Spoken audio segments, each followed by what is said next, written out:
Hauteskunde legegileen lehen itzulia eginen da iganduntan, eta hemen Ipar Euskal Herrian ditugun hautagaien eta euren proposamenen inguruko erreportajea eskainiko dizuegu, gainera Genegarat, François Euskal Herriko kazetariarekin analisia egin dugu hauteskunde hauen inguruan, jarraian eskainiko dizuegu erreportai berezia arratsaldeon ikus-entzuleok eta asteburuaren atarian planak ere proposatuko dizkizuegu. Astera goaz!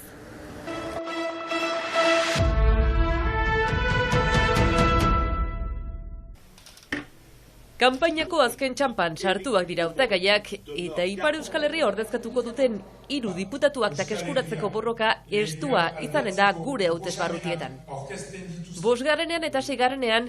Macronistek egun dituzten eserlekuei eutsi nahi diete. Laser eta Bru berriro aurkezten dira errepikatzeko esperantzaz.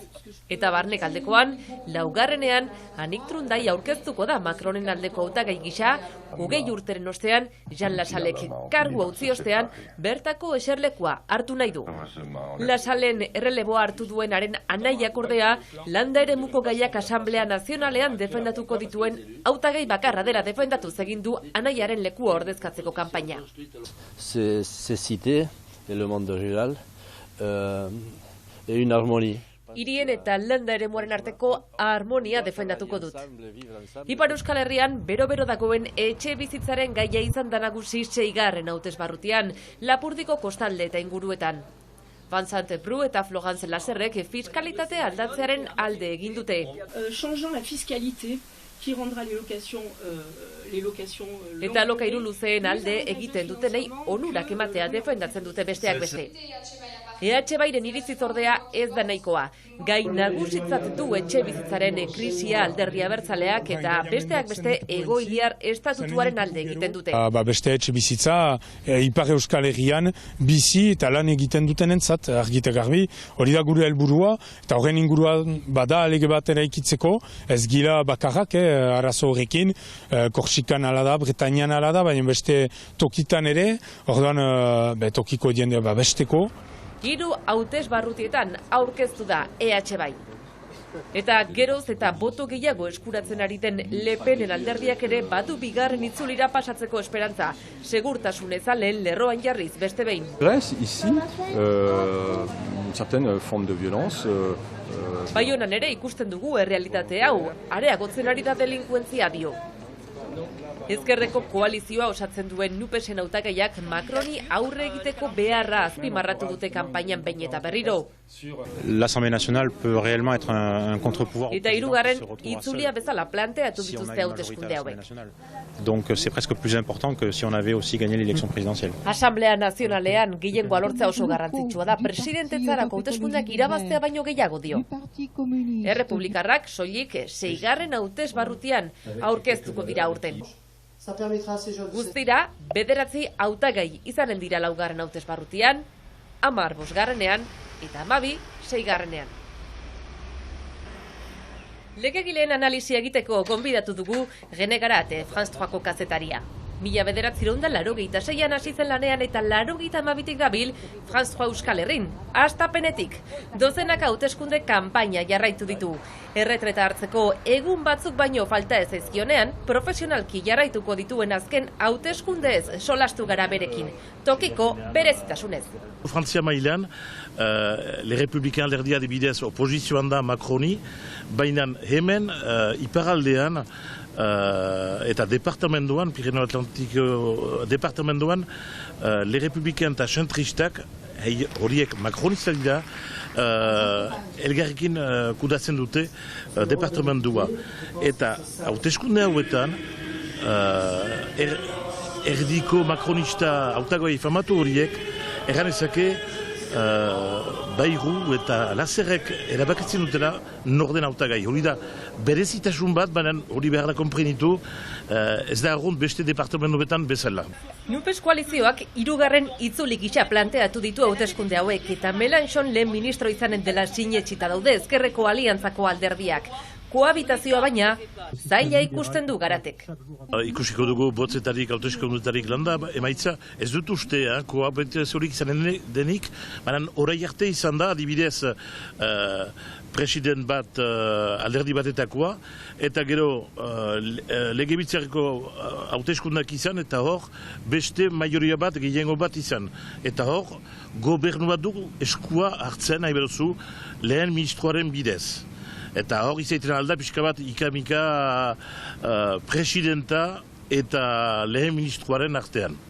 Presidenteak baina botere handia du eta badira Asamblea Nazionaletik pasa behar ez lirateken dekretu eta gaiak ere. Gero behar da jakin Frantzian presidentak lehendakariak indarra daukala adibidez bi arlo nagusitan defentsan, eta gero, defentsa bat armadarekin, eta gero atzerriko arazoetan, ministeritza hortan, behar du ere konponbide bat harrapatu lehen ministroarekin adibidez gehiengoa bali badu lehen ministroak. Edanik gertatu da hori, gero badu presidentak podere bat ere, ez du abien eginen legebiltzara desegiteko, bere kabuz egiten aldu, lehen ministroa berak du hautatzen, kontrakoa bali badu, berak du hautatzen, gero ezin du kendu.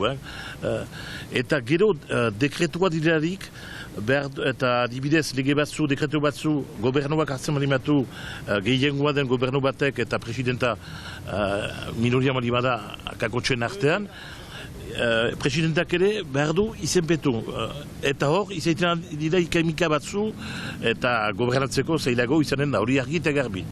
Azken 5 urteetan, Ipar Euskal Herriko gaiek apenas izan dute tokirik Asamblea Nazionalean. Ez gehiagi, nuke garen berbaliz bilan txiki bat egin, ez. Eta behar da ere ulertu Frantzian, deputatu bat ez dela bakarrik bere boska eremuaren ordezkaria, baina frantses estadu osoaren ordezkaria ere. Eta hori da berezitasun bat hainitzek ahazten dutena pixka bat. Jendeak ez ditu gertutik jarraitzen hauteskunde hauek eta kanpainan nabaritu da. Ez da erretz, nahi beharzu adibidez hemen, iparaldean adibidez, erdiko zentrista edo eskuinekoa, banan Parisian opozizioan, hemen elgarrekin, hori dena heldu da pixka bat berezia, giro berezi bat emaiten du. Gero nire galdera da, hori gauza berezia da, ez dut uste eskuin muturak hainitz egin duenik, zen eta bere hautagaiak ez dira ezagunak hemen, kanpotik heldu dira edola. Ni markatu nahuena, da azken Macronen lehendakaritzako bozketan, bigarren itzulian, ikustea hameste lurralde iparaldean, bozkatzen Marine Le Penen alde, gauza horrek plazaratzen du pixka bat aserre zerbait ere, eta hemen netako ohartzen naiz badela hiri handietako bozkazaleak, pixka bat gehiago zentrista Macronen inguruan, eta gero inguruan diren edo herritipietan ere, aserre bat eta gero joiten dena nebezu Le Peni buruz. Oraikoan nora joan diren legebiltzarko bozketan botz horiek hori hauteskundetarik landa ikusiko.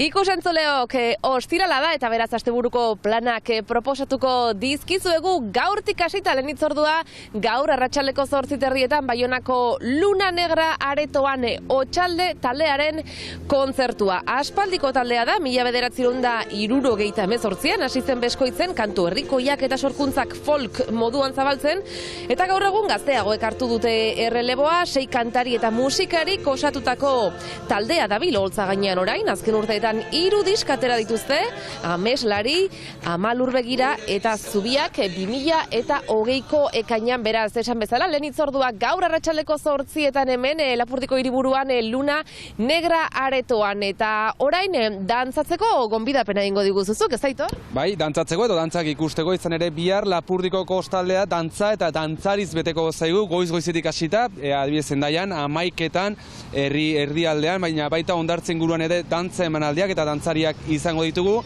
eta arratsaldeko 3 Gaztelu Aretoan dantzea emanaldia egongo da Bizkaia, Gipuzkoa eta Lapurdiko dantzariekin, beste Portugalete, Oñati, Tolosatik etorriko dira dantzariak eta gero noski bertako Akelarreko taldea ere egongo da. Hori Hendaia, baina arratsaldean baita ere arratsaldeko 4 ordubete beranduago atarratzeko Xiberoko dantzariak ere izango ditugu Donibane Loitzunen dantza trukak eta egingo baita bertan, eta esan bezala ikusten zuet Donibane Loitzunen eta Hendaia artean dantzan protagonista izango dugu, eguzkia ere etorri da eta udaberri giroan dantza eta animazioak izango ditugu Lapurdiko kostaldean erea.